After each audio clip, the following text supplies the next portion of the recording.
Chapter 1. More. I believe in more of God, more to come, to be sure, but also more now. We can know God more. You can know God more.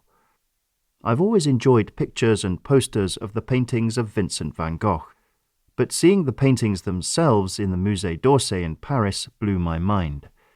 Their colour and movement was extraordinary. I've always enjoyed recordings of The Lark Ascending by Ralph Vaughan Williams, but when I heard it performed live in the Sheffield City Hall by the English Chamber Orchestra, I had to wipe the tears from my eyes. My heart was carried up on the soaring notes of the violin. I was delighted to read recently that my football team, Sheffield United, had beaten our local rivals, a team whose name I forget. But when I was there, in the stadium, as they put goals past their opponents, that was different. Grown men hugged each other in delight. I love watching TV shows about the British countryside, but when I set off on a walk, I literally skip with joy and giggle to myself. That's not an exaggeration.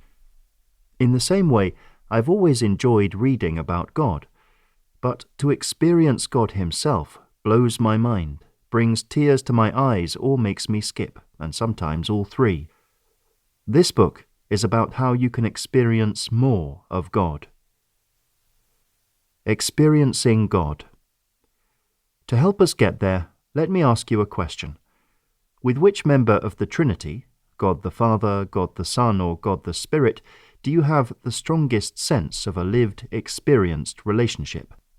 I'm not asking what you think should be the case. I'm asking you to reflect on your own experience. Why not do that now before listening further? Over the last few years, I've taken every opportunity to ask this question to lots of people in many places and among different church traditions. It's been a fascinating exercise. It's always met with a variety of responses. Some people say the Father, others the Son, others the Spirit, and others some combination.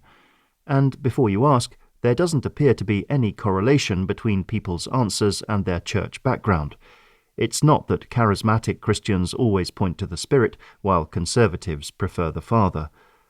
This book started with the realization that for me it was the Father and the Spirit with whom I have a clear sense of a living relationship, but not the Son. I have a keen sense of the Father as the one to whom I go in prayer. I know what it is to ask him and receive from him. I don't always receive what I request, but I'm happy to trust him to organize the circumstances of my life, good and bad, for my good. And I have a strong sense of living through the Spirit's power. That's not because I'm zapping out miracles all over the place or getting tingling sensations down my spine. It's because I'm convinced that any good I do is done through the prompting and power of the Spirit. It's certainly not done in the power of Tim Chester, so I feel my dependence on the Spirit. But I realized I had less of a sense of a present experience of the Son. I felt detached from him. I'm aware that he lived, died, and rose for me so I could be reconciled to God. That's gloriously true, and I'm profoundly grateful.